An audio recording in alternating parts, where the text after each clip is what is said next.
We can all picture the classic Halloween witch stereotype. She rides in on a broomstick, stirs a big cauldron bubbling with a mysterious brew and cackles, right? Well, some real witchcraft practices actually do use these famous tools, but not quite how we see on the screen. Some may cackle too, but no judgments here. 1. The cauldron. The real witch's cauldron doesn't make concoctions of bizarre animal parts into potions for absorbing souls or dramatic appearance changes like they do in the movies. Most cauldrons are pretty small, with the larger end of the spectrum being more like average soup bowl size rather than I can cook a child in this size. The cauldron's use is generally for burning things for ritual or spellwork, herbs, incense, bits of paper, that sort of thing. Some witches like to cook things in cauldrons too. Or make non-poisonous potions that are for consumption, bath rituals, or sprinkling around the home. 2. The broom. Many witches use a broom as a magical tool, but not for flying. Mainly, the broom's use is for cleaning, but not exactly how a normal broom is. Yes, you could clear dust and dirt with a witch broom, I suppose, but normally you would only use them to sweep out stagnant or negative energies before spellwork or ritual. To hear a bit about where the flying broom idea comes from, check out my YouTube video Witchcraft AMA, Real Witch Answers Common Questions. 3. A lesser-known tool, at least by name, is an athame. It is a small dagger, usually with a dull blade.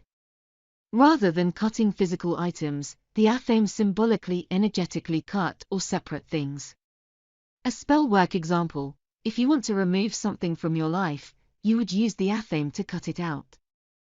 Because the athame has this power of energy separation, it is often used to cast circles, separating the barrier between the outside world and the circle for spellwork ritual that has been cast.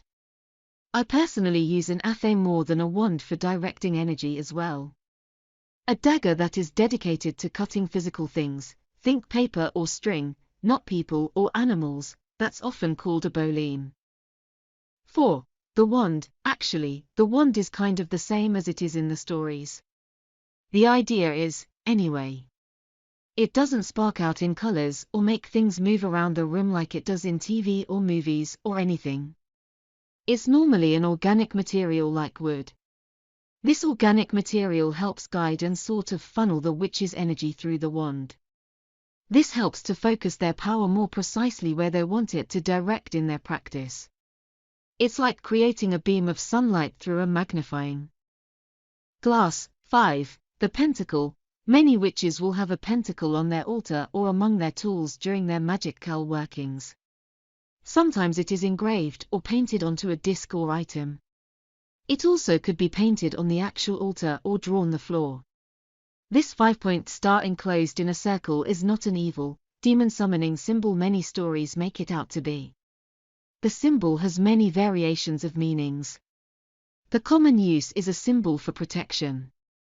It is also a symbol for unity with the elements, represented by each point of the star: earth, air, fire, water, spirit. Not all witches and practices use these tools. This is just a brief description of some of their more common uses. Witches are so creative, and I know there are many more uses than just these. Every witch has their own way. Also, I said she referring to witches in the intro because that's also generally part of the stereotype, but boy, witches are witches too.